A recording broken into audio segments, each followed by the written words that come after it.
Good morning, everyone. Welcome to the land of Oz, Australia, commonly known as the land of milk and honey, really, the lucky country, the rich country, yes, but not necessarily rich for everyone, okay? Now, what I'd like to explain is this is a blog about surviving in Australia. It's not about wealth.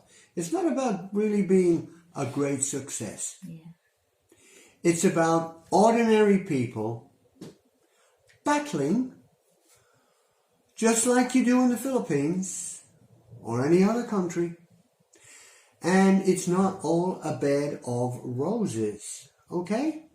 So I'm not going to be miserable. I'm not going to be depressing you, but I am going to give you a reality check. And it's very important that you should get that. Now, I'd just like to explain a few things. My wife, my de facto wife, and I has joined me in Australia. I am Irish by birth, whatever that has to do with things, and I've lived in Australia on and off since 1969. I can tell you, like all old people would, things were much better in those days than they are now. Well, in many cases, they were. They were a lot simpler, and we were a lot happier and contented because we weren't constantly pressured into being a failure and needing to be a success story in the eyes of all the people that we have now left in our parent countries. Okay, so here is a shock. First of all, I am retired. I'm 76 years of age. Oh dear. And my beautiful wife here is only a mere 48. Okay? Now we are very happy within ourselves. And she actually keeps me going because I think years ago I would have kicked the bucket and passed off this wonderful world that we live in. So, without much of ado, this is our blog, and it's talking about surviving in a rich country. Okay, here we begin. First of all, we came here on a tourist visa. That's the easiest way at the moment to get into Australia, and then through an agency, a good agency, which is back actually in the Philippines under the name of Down Under Visa, run by a great and funny Australian gentleman called Jeff Harvey and his boy wonder son, Jeremy Harvey, who takes care of all the ins and outs of what we might miss, of what we need to do to emigrate to the country that I came from. But my wife needs to do that, not me. But at the same time, I have to do a lot of things too. Being the sponsor, I have to show that I'm a goody-goody, two-shoes. I have to show that I don't have any debts anywhere in the world or anywhere else. I have to show I have not done 12 months or more in a jail in Australia. Otherwise, being an Irishman, and I have dual citizenship, I could easily get deported back to Ireland, which I hardly know anybody back there anyway, because nearly all my friends are all in grades. Okay, anyway, funny time over.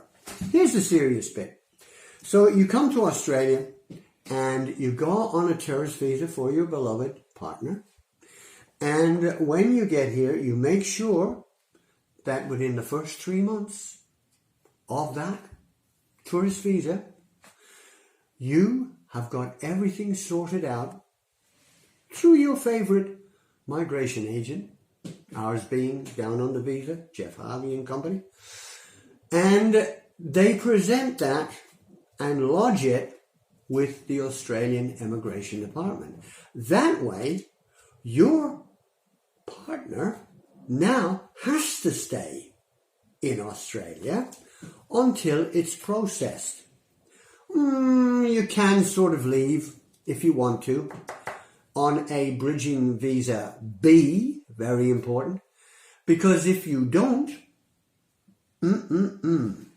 you have got serious trouble getting back into Australia again. And not only that, you have to have a very good reason why you would want to depart Australia after you've come to it. Okay? So it's very clear what you must do. Okay, now back to the main problem that you're going to be faced in Australia if you don't have family, or if you have family, like me, who don't really want to know you. Okay? So you've got a problem. You need family. You need somewhere to live, somewhere to be based, somewhere that you've got, if possible, a permanent address that you don't have to keep running around the countryside with. Okay, so that is and can be a massive problem, because nobody's going to really tell you the truth of what it's like here regarding trying to get a good and stable accommodation that's not going to cost you 2 arms and 2 legs and leave you with very little money. And then you have to throw your wonderful partner out to earn heaps of money for you to survive and to build a bank account, which is so necessary for you to present at a later stage to the immigration department, to show that you are not come here just to live on their resources. Well, you can't anyway, really, technically speaking, because your partner is not allowed to claim any benefits from our welfare system for at least 2 years after they've got their permanent residency. Ooh, that sounds a bit nasty, doesn't it? But no, it's not really, in a way. Because do you really want to come here? And do you really want to live on benefits from the government? And what are you going to tell your family back home of your success story? It's not very successful, is it? No, it's not. Okay, so let's get down to basics. Again, like I said, you've got to get accommodation. That's very, very important. And you've got to get good accommodation, because your dear partner is not going to like Australia if they have to live somewhere that's not very nice. They've built their dreams on coming to this country. In my wife's case, we had to sell our house, but actually we didn't sell it because we were renting to buy it. So what we had to do was to find somebody who was willing to take over and assume the rent-to-buy contract of the house.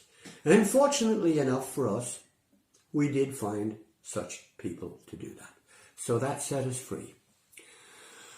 Now at this moment, I would like to pause and give you all a nice long break so that you can think about what I've already said. Back to you in a minute. Bye. Right, you ready? Yes. Okay. Welcome back, folks.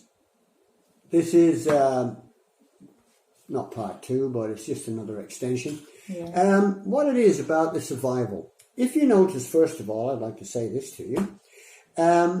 If you're from the Philippines, like my wife is, and like I have lived in the Philippines for quite a number of years, and being thin like me with my chicken skin because of my age, I find the Philippines climate...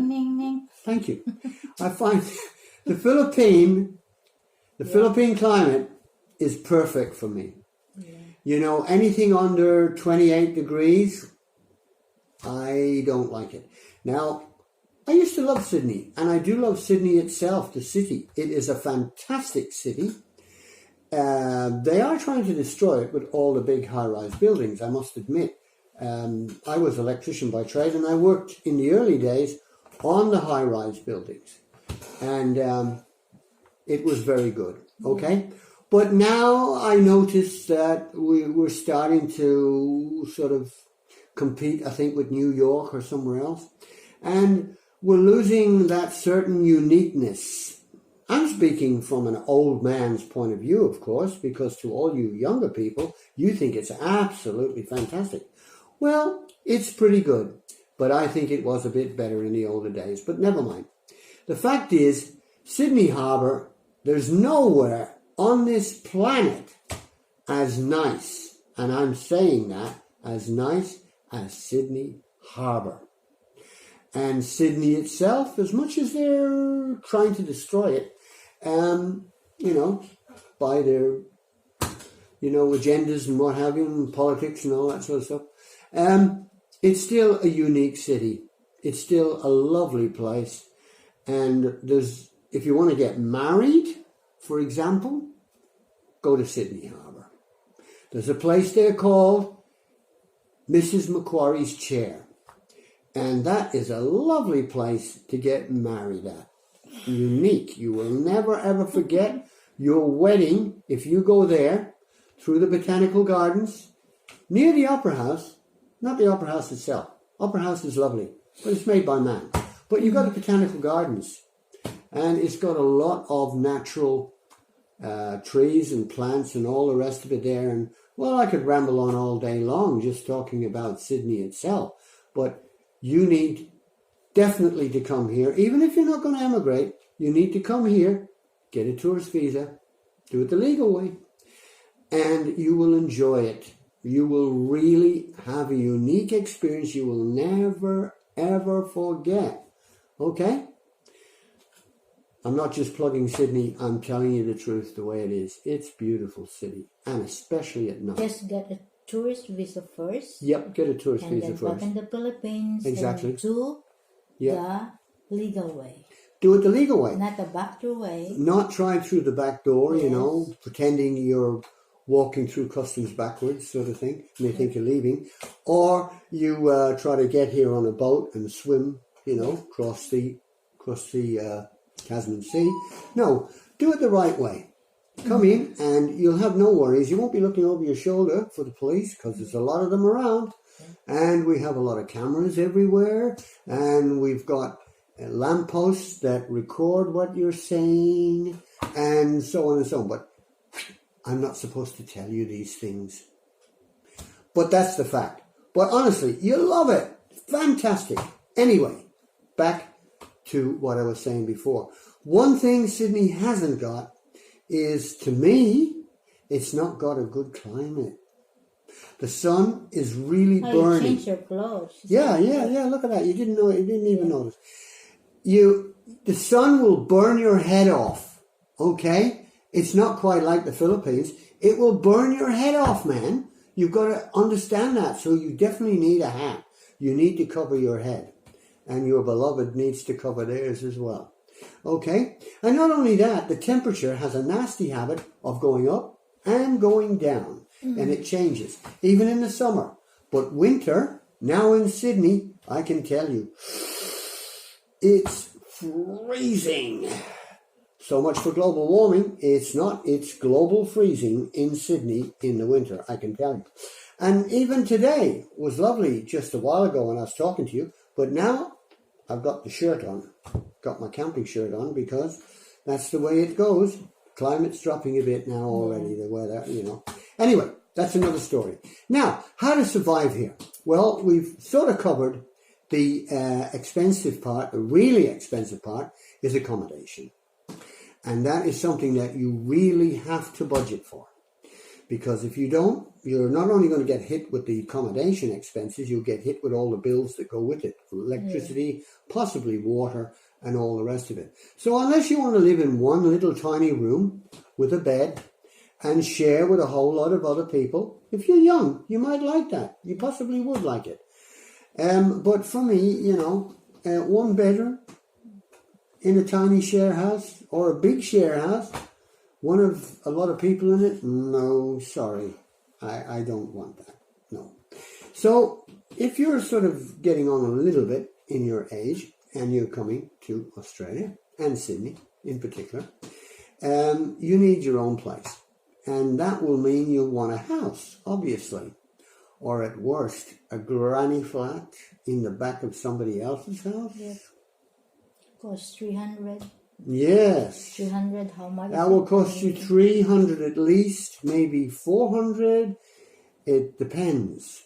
It just depends on what they decide to charge. Yeah. Because the days have gone now in Sydney where you could get reasonable priced accommodation, and now it's all gazumping, you know. It's they might even advertise it for one price, but when you get there and they look you up and down, and they present you with a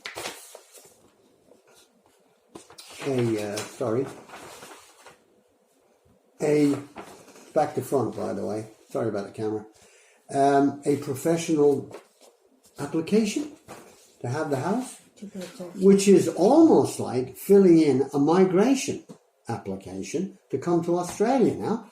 Says you've got to have proof of where you lived before, the rent that you paid before, you need personal IDs, like such as 100 points. passport, driving license, 100 points. Yep. And of course, if you're on a temporary visa, which you would be if you're just applying onshore for your partner visa, then you may have a lot of problems to convince people that you are the genuine, right?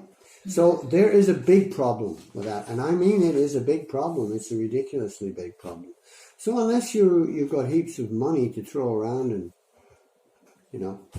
that still goes on, but it's not supposed to, then you're going to find it very awkward to get accommodation unless you have friends, and friends who maybe know friends, and family who can't wait to get rid of you, as much as they say they love you, because if you don't cross their palm with a lot of silver, you will not really be welcome.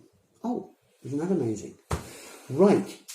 So that's basically it about the accommodation. I can't help going on about it. That is a big thing you need to sort out. So unless you're coming here as a tourist and you want to spend heaps of money for 2 or 3 weeks holiday, be my guest, because that's exactly what you will spend. Sydney is worth it, though, mind you. It is worth it. But if you're serious and you want to come and live here and you want to work here, then you've got to be prepared. You've got to have good accommodation. So, Daddy, how about aside for accommodation, how we survive? Of course, we need. Right. Well, at the moment, we are staying with one of my many daughters, which I have, and she hasn't quite disowned me yet. So that's good. But we're on a very short lease because she is worried. She's only renting too, by the way, no matter how much money she earns, and she earns a huge amount of money. She works for the University of Sydney. But, you see, she is not in the buying process of buying a house, because I'll tell you now, you want to buy a house in Sydney, you're going to tie yourself for 30 to now 40 and maybe even 45 years of paying it off. So who's going to pay it off? Your children? Your grandchildren? No, it's still, in a sense, better to rent and save your money. We can pay at least 30 years. Yeah, you can pay 30 years, but you don't... It's 45 years? Yeah, they can pay up to 45 years, all right? But you don't need, really, to think of the long term like that. Do you really want to live like this in Sydney? Or anywhere else in Australia? Because I'll tell you now, you start looking around in the countryside and thinking, oh, yes, it's much cheaper in the countryside. Really? Well, I've got to tell you, estate agents and owners of houses who want to lease a house or rent a house to you, whatever you want to call it, they are well informed about the going price. And whether you're living in the city or whether you're living in the back and beyond, you're not going to get a lot of difference. You might get a bigger house than you would in the city or the suburbs, but you are going to pay nearly the same price for it regarding rent. I'm sorry, that's the way it goes. Okay, let's try to move on a little bit more now about surviving here. So And that's the first thing that you need to do, is to survive. Now, when it comes to food, for example, we have good food supply, especially meat. We're very much into steak, at least I am. And for example, we have a good supply of food here, of course, and that's not a big issue. I mean, for me, when I lived here many years ago, of course, the price of this meat, for example, is ridiculous. But if you are working and you will get a reasonable pay, if you do work, of course, to survive, then this is quite reasonable. And we have big shopping centres such as Woolworths and Coles. They're two big ones. We have also Aldi, which is another good shopping centre, a source for good cheap food. And we've also got IGA. And there's other smaller ones. So there's a lot of competition regarding food. Now, steak, for example, you can also get it reduced. If you arrive at Woolworths or Coles or any of these other stores at the right time of day and on the right day, they have reductions. So that's the sensible way to do things. And so you need a fridge, obviously. So make sure that you do have a fridge, either one that you bought or where you're renting has got a fridge. Some rentals do provide fridges, but a lot of them around Sydney don't. So you may have to buy a fridge. A cheap fridge could set you back maybe $300, $500. Depends what money you've got to put on that. And that's about it. Bread, well, you get a lot of bread. Most of it is not healthy, as you might know these days. So you got to choose with your bread, and you pay for what you get. Basically, you pay for what you get. And it's the same with the food. The vegetables, also the same. Fruit, well, I can tell you now, if you're from the Philippines, you're going to get much cheaper apples than you'll ever get in Manila. And that's a fact, because we lived in Manila. Anyway, that's it. This is just a small example of food. What I do is I write everything down. Being a typical elderly person, I keep a log of everything that we have and everything we buy and everything that we spend and everything that we've got to spend money on. So I've got an income sort of diary, and I've got an expenditure diary. And we try to keep within a reasonable budget. At the moment, because we've not been long back here in Sydney, we are spending, I suppose, a lot more than what we will normally do as we stay here longer. And we learn more about how things have changed. And we, go to the water hole that provides us with the most nutritious and cheapest food that obviously we can live with. I don't think you should cut corners on food, really, because sooner or later you're going to get sick. I know we do have a free medical system, but that is only for people who have lodged their visa to stay in Australia. If you're on a tourist visa, you do not have free medical. And medical can be quite expensive for you. So you need to have some kind of a health insurance plan if you come just on a tourist visa and you don't intend to make Australia your future home. So that's basically it in a nutcase. We've got a very good in a nutshell. So we've got very good medical here. Australians tend to worry about their health a lot more than I think you do when you come from an overseas country. Because in the Philippines, for example, we're most used to, maybe suffering the odd dengue fever even now and again, and Zika virus, and, Swine's virus. not so much the swine virus, no. And maybe chicken that's a bit off, and of course the inevitable parasites. So when you're a foreigner like me going to Asia, the first thing you're greeted with is the parasites. They love you.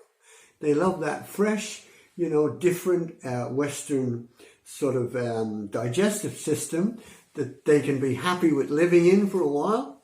And so you may spend quite a bit of time, in the water closet, getting over it. But it's not like, your third world countries that you may come from. It's far healthier here. But Australians do tend to spend a lot of money on medication and medicine and pills and all the rest that go with it.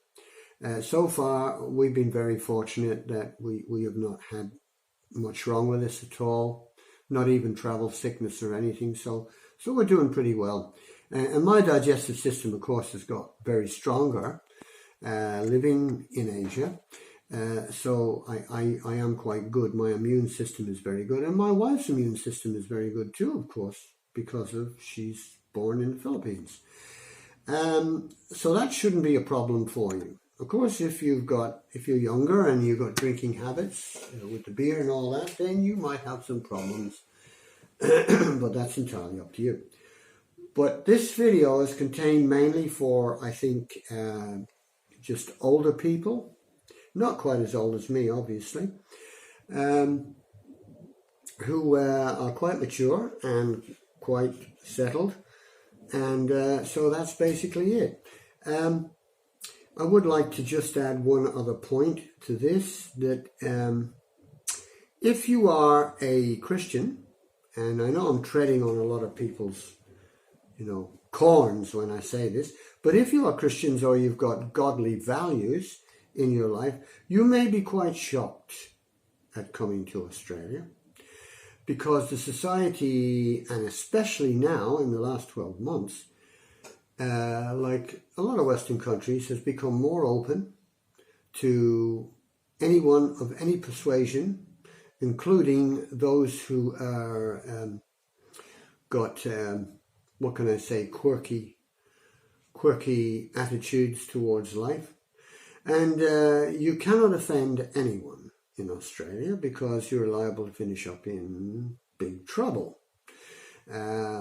Maybe from the law, or maybe just from people who were once your friends, who now become disgusted with you and enemies, because to their way of thinking, you are very narrow-minded. Okay? So common sense can go out the window quite a lot, because a lot of Australians who do have a lot of common sense are now quite inclined to keep their opinions to themselves. So we talk about free speech, but in actual fact, our free speech is very much curbed. We have to follow the political, political right agenda to keep everyone happy. And if you want to migrate to Australia, you're going to have to quickly realize that. Okay, thank you for watching, and I will make another extension of this video later on. I've not covered anything about driving or anything else, because that's obviously not in my budget at the moment. My moment is just to actually survive. Yes, guys, for today. And abangan nyo po ang iba po naming video about how to survive in Australia. But if you've got, and you will have, I hope, a partner for life who is watching your back all the time. Yes. then you're going to have a happy time here. Yes. Even if you finish on a park bench with a sandwich, Yep. you'll be happy Yep. because you've got the best in your life. Yes. Okay. Bye for now. Bye-bye.